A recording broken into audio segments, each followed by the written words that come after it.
सुप्रभात बच्चों, मैं आपकी हिंदी की टीचर हूँ। आज हम क्लास 4 के पाठ 8 धरती का निर्माण पढ़ेंगे। तो बच्चों, पाठ की शुरुआत करने से पहले हम पाठ के बारे में जान लेते हैं। तो बच्चों, चलिए हम जानकारी लेते हैं।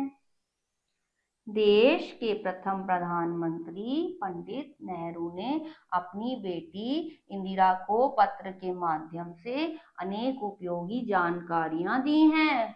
क्या करा? पहले प्रधानमंत्री ने अपनी बेटी इंदिरा को जो है बहुत सारी जानकारियां दी हैं। ठीक है, उन्हीं में से एक पत्र यहाँ दिया गया है। उन जानकारियों में से जो एक पत्र है वो यहाँ पे दिया गया है, जो धरती के निर्माण की प्रक्रिया की जानकारी देने के साथ साथ पत्र लेखन विधा का परिचय भी देगा, जो हमें जो है धरती के निर्माण की जानकारी भी देगा इस पाठ में। और क्या देगा? कैसे पत्र लिखा जाता है उसकी भी जानकारी देगा। तो बच्चों, हम इस पाठ में ये सब पढ़ने वाले हैं। चलिए पाठ की शुरुआत करते हैं। पहले पाठ शुरू करते हैं तो पहले जिसको भेजते हैं उसका नाम ऊपर इधर लिखा जाता है। क्या लिखा उन्होंने? प्यारी बेटी इंदिरा को बहुत बहुत प्यार, क्योंकि वो उनकी बेटी थी तो उन्होंने क्या लिखा? प्यारी बेटी इंदिरा को बहुत बहुत प्यार। ठीक है, इस पत्र में मैं तुम्हें धरती बनने की जानकारी दे रहा हूँ। इस पत्र में क्या दे रहा हूँ? मैं तुम्हें धरती बनने की जानकारी दे रहा हूँ। तुम जानती हो कि धरती सूरज के चारों ओर घूमती है, जबकि चांद धरती के चारों ओर घूमता है। धरती किसके चारों तरफ? सूरज के ऊपर, और चांद धरती के चारों तरफ घूमता है। ठीक है, वो ये बता रहे हैं। ऐसे और भी कई गोले हैं, और ऐसे बहुत सारे और भी कई गोले हैं, ठीक है, जो धरती की तरह सूरज का चक्कर लगाते हैं। क्या करते हैं? वो धरती की तरह सूरज का चक्कर लगाते हैं। ठीक है, ये सब और धरती सूरज के ग्रह कहलाते हैं, और जो बाकी जो गोले हैं ये क्या कहलाते हैं? ग्रह कहलाते हैं। ठीक है, चांद धरती का उपग्रह कहलाता है। चांद क्या कहलाता है? धरती का उपग्रह कहलाता है। ठीक है, सूरज, उसके ग्रह और उपग्रह मिलकर एक परिवार बन जाता है। इस परिवार को सौर परिवार कहते हैं। और सूरज और उसके ग्रह मिलकर क्या बन जाते हैं? एक परिवार बन जाता है, और इसको क्या कहते हैं? हम सौर ग्रह कहते हैं। क्या जाना बच्चों हमने? सौर ग्रह किसे कहते हैं? और ये सूरज और उसके ग्रह जो मिलकर एक परिवार बन जाता है, उस परिवार को हम कहते हैं सौर ग्रह। ठीक है बच्चों, तो हमने ये जानकारी हासिल की। आगे पढ़ते हैं। रात को तुम आसमान पर हजारों तारे देखती हो। रात को क्या देखती हो तुम? आसमान पे बहुत सारे तारे। आप भी देखते हो ना? तो रात को आसमान पे हजारों तारे देखती हो। ठीक है, इनमें कुछ ग्रह हैं, बाकी तारे। जो ये बहुत सारे तारे होते हैं, इनमें कुछ तो ग्रह है और बाकी क्या है? सारे तारे हैं। ठीक है, क्या तुम बता सकती हो कि ग्रह और तारों में क्या अंतर है? बच्चों, क्या तुम बता सकते हो ग्रह और तारों में क्या अंतर है? बता सकते हो आप? ग्रह तारों से बहुत छोटे होते हैं। ग्रह कैसे होते हैं? तारों से छोटे होते हैं। ठीक है, लेकिन आसमान में वे बड़े दिखाई देते हैं, क्योंकि धरती से उनकी दूरी कम होती है।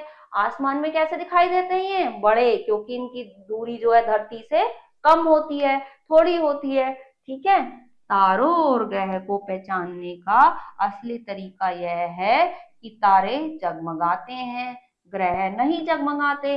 तारे और अगर ग्रह को हमें पहचानना तो कैसे पहचानेंगे? तारे जो है वो जगमगाते हैं और ग्रह नहीं जगमगाते। ठीक है बच्चों, इसका अर्थ यह है कि ग्रह सूर्य की रोशनी से चमकते हैं। इसका अर्थ क्या हुआ? ग्रह जो है केवल सूर्य की रोशनी से चमकते हैं। चांद और ग्रहों में जो चमक हम देखते हैं वह धूप की है। चांद और ग्रहों में चमक किसकी है? धूप की है। ठीक है बच्चों, किसकी है? धूप की। ठीक है, तारे सूरज की तरह जलते हुए गर्म गोले हैं, और तारे क्या हैं? सूरज की तरह जलते हुए जो हैं गर्म गोले हैं। ठीक है बच्चों, वे अपने आप चमकते हैं। वो क्या करते हैं? अपने आप चमकते हैं। उन्हें किसी उसकी रोशनी की, किसी के प्रकाश की उसकी जरूरत नहीं होती। ठीक है, धरती भी सौर परिवार में शामिल है, और धरती भी किसमें शामिल है, सौर परिवार में ही शामिल है।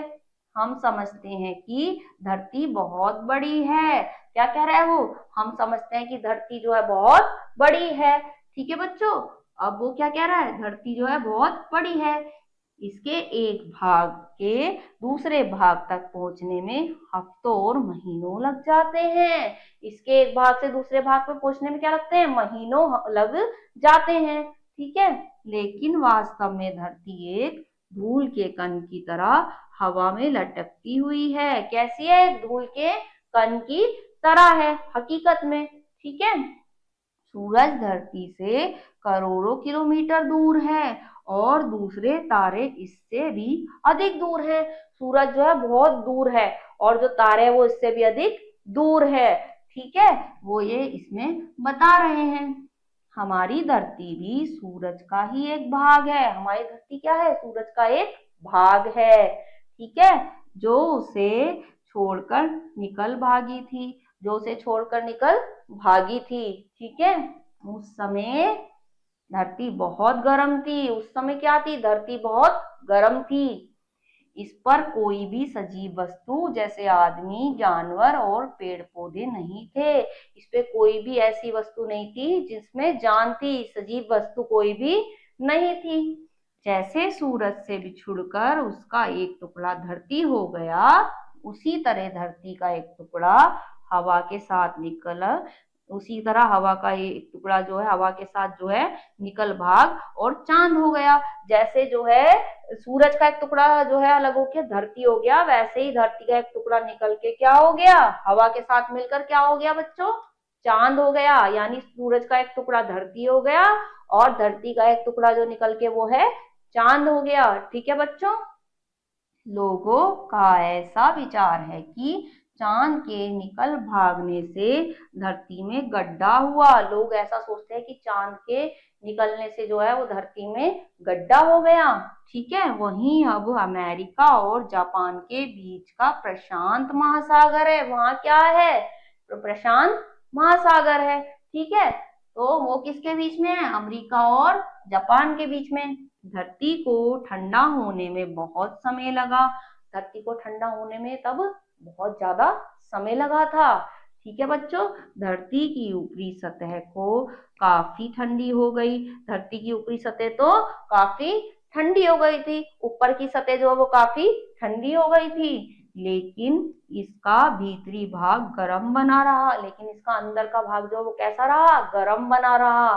ठीक है, इसका जो अंदर का भाग है वो कैसा रहा था, गर्म बना रहा था। अब भी अगर तुम किसी कोयले की खान में उतरो तो तुम्हें गर्मी अनुभव होगी। तो अब भी तुम अगर किसी कोयले की खान में नीचे अंदर जाओगे तो तुम्हें कैसा लगेगा, बहुत ज्यादा गर्मी लगेगी।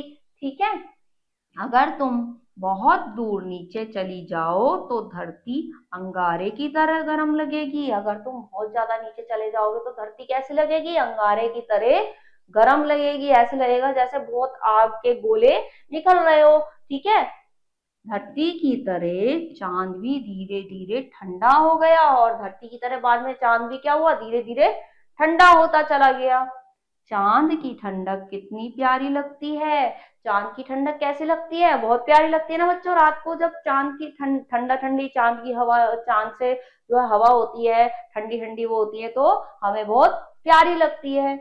धरती के ठंडा होने पर हवा में जितनी भाप थी वह बर्फ की तरह जमकर बादल बन गई और पानी के रूप में बरस पड़ी। क्या हुआ, धरती के जो जो ठंडे उससे जो हवा की वो थी वो क्या बन गई, बादल बन गई और वो बरसने लगी। बारिश होती है ना, तो फिर बारिश होने लगी। तो कैसे कैसे चीजें उजड़ती चली गई, इसमें ये बताया जा रहा है। वर्षा का पानी धरती के बड़े बड़े गड्ढों में भर गया और इस तरह बड़े बड़े सागर बन गए। जो बारिश का पानी है वो धरती के गड्ढों में भर गया और ऐसे सागर बन गए। ठीक है, जैसे जैसे धरती ठंडी होती गई इस पर वनस्पति और प्राणी की उत्पत्ति संभव और सुलभ हो गई। तो वो क्या कह रहे हैं, जैसे जैसे वो ठंडी होती गई तो लोग यहाँ पे रहने लगे। ठीक है, उनका रहना संभव हो गया। जवाहरलाल नेहरू, नाम कहाँ लिखा जाता है नीचे, जवाहरलाल नेहरू।